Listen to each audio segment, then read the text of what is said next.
Olá, minha amiga, meu amigo. Hora do nosso encontro nesta segunda-feira, 29 de setembro.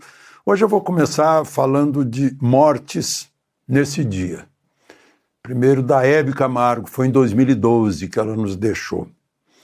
Eu participei no programa da Hebe, ao lado da Rosemary, da Jovem Guarda. Eu estava na TV Manchete, acho que foi em 1986. Boas lembranças daquele programa. Bom, num 29 de setembro de 2018, morria a grande cantora Ângela Maria. Eu, menino de 15 anos, 14 anos, me reunia com os meus colegas para ouvirmos na Eletrola Ângela Maria. Uma voz maravilhosa, uma das maiores cantoras brasileiras. Em 1978 morria um papa que esteve no papado apenas um mês, João Paulo I. E eu ainda o vi na Praça de São Pedro. Ele aparecendo na janela, abençoando todo mundo, morreu logo depois, 29 de setembro de 1978. E em 1908 o Brasil perdia um dos maiores escritores da língua portuguesa, fundador da Academia Brasileira de Letras, que se chamou a Casa de Machado de Assis. Joaquim Maria Machado de Assis. Genial. Filho de um negro e uma portuguesa, nascido no Morro do Livramento, numa favela.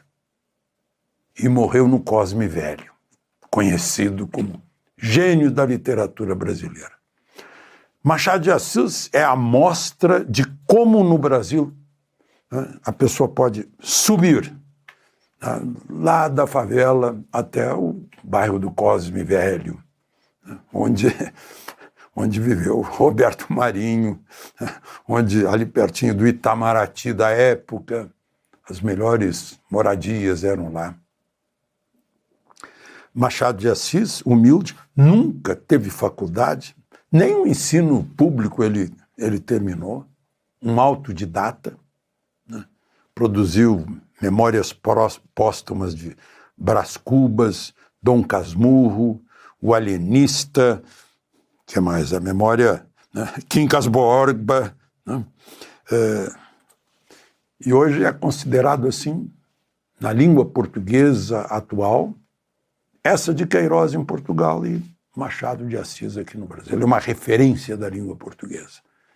E eu quero que vocês o encarem, estou sugerindo, que vocês o encarem como um modelo de conquistar o mundo com esforço próprio.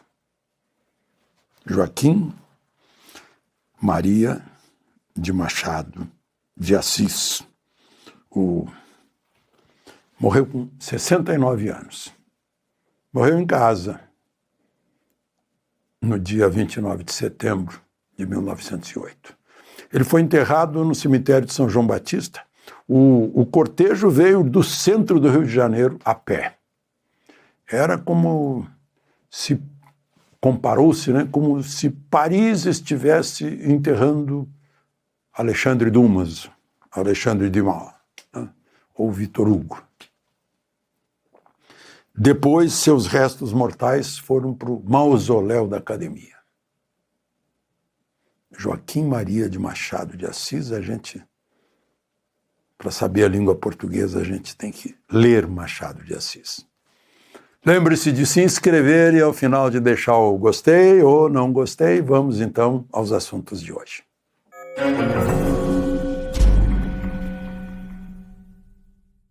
Primeira notícia de hoje, eu estranhei. Moraes oferecendo aos Estados Unidos o reconhecimento de que Eduardo Bolsonaro é um refugiado político. Eu li na agência oficial. O título é: Moraes diz que Eduardo Bolsonaro está nos Estados Unidos para fugir da lei. Ou seja, se ele diz isso, Eduardo Bolsonaro é um refugiado. como ele é deputado, ele é um refugiado político. Está sancionando a condição de refugiado político. Pelo menos é o que diz esse título. Aí eu fui ver a notícia, e a notícia diz realmente que na decisão, Moraes disse que o deputado está nos Estados Unidos para evitar a responsabilização no Brasil. O que está acontecendo? O oficial de justiça saiu para intimar Eduardo Bolsonaro por essa denúncia que o Procurador-Geral da República mandou, Paulo Gonet, acusado de crime de coação para coagir o Supremo a não condenar o pai dele. E aí o oficial de justiça disse que não achou. Aí vai ser por edital. Edital vai ser algo público aqui, né? Para que a notícia chegue a Eduardo Bolsonaro, que ele está notificado de que há uma ação contra ele, né? Notificando-o a se defender, etc. O outro de coação é o Paulo Figueiredo. Só que Paulo Figueiredo é residente nos Estados Unidos. E aí, o que vai acontecer é que vai ter que ser uma carta rogatória, tem que seguir todos os trâmites, né? Vai para o Ministério da Justiça, Itamaraty, Departamento de Estado, Departamento de Justiça, para comunicar isso ao Paulo Figueiredo. Bolsonaro estava nesse inquérito, mas ficou fora. E ele foi preso. A prisão cautelar não é o processo dos 27 anos, é esse. A defesa de Bolsonaro, eu já falei aqui, está dizendo, olha, se ele ficou fora, então está derrogada a prisão. Bolsonaro recebeu hoje uma visita de 3 horas do governador Tarcísio, dos filhos senador Flávio e vereador por Camboriú, né? Balneário Camboriú, o Jair. Né? Outra questão, né? Se foi coação, sim, o procurador-geral, Paulo Gonet, argumenta no pedido da denúncia, né? Argumenta que os dois ajudaram a serem impostas graves sanções a ministros do Supremo para coagir o Supremo. Ora, quem recebeu a sanção grave foi o ministro Alexandre de Moraes, que é o relator. Eu não sei como é que o direito chama isso. Se o juiz é a vítima, como é que o juiz pode julgar o seu ofensor? Deve ter uma palavra dessa impossibilidade, né? É impossível, é uma situação impossível. Bom, o vice-presidente da República, ministro da Indústria e Comércio, Geraldo Alckmin, disse que está muito otimista por causa da química entre Lula e Trump, no encontro dos dois, mas que não tem nenhum encontro agendado entre os dois, quer dizer, até agora.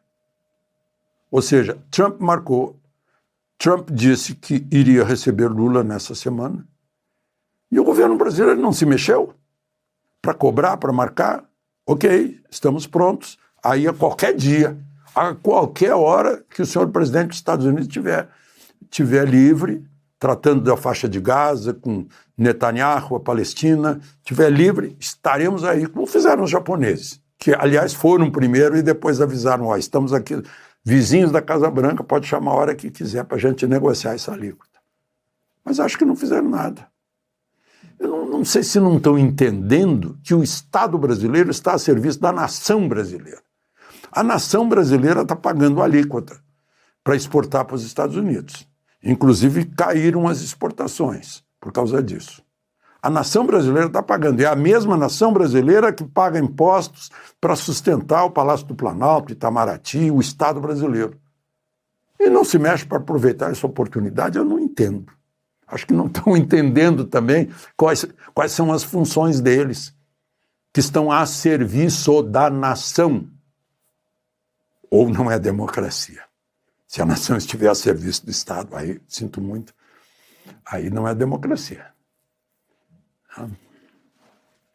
Mas, enfim, vamos esperar. Porque, meus amigos, nesta semana a reação química ainda está quente, né? Os dois elementos ainda estão em infusão.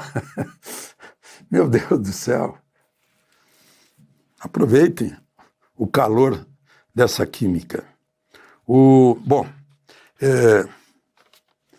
eu falei aí em sanções, né? O Petro, presidente esquerdista da Colômbia, acho que eu falei com você sobre isso. Ele pegou um megafone e foi para as ruas de Nova York apelar que os soldados americanos não obedeçam às ordens de seus superiores. Eu disse assim, que maluquice é essa? Um presidente de uma nação estrangeira, nas ruas de Nova York, não foi lá na ONU, que é um órgão coletivo, digamos, neutro, né? Não foi nem na Embaixada da Colômbia em Washington, não. Foi numa rua de Nova York, em público, megafone, não obedece. Uma incitação à indisciplina, à desordem, os soldados não cumprem. Isso é o básico, a disciplina. Eu disse, ele vai perder o visto. Claro que perdeu. Petro está sem visto. A ministra de Relações Exteriores dele, para ser solidária, disse, eu não quero mais o visto americano. Tudo bem. Agora ele deixou uma frase, meu Deus, que vergonha se eu fosse colombiano. Ele disse assim, não me importa perder o visto americano, eu tenho cidadania europeia. Cruzes. De Brasília, Alexandre Garcia.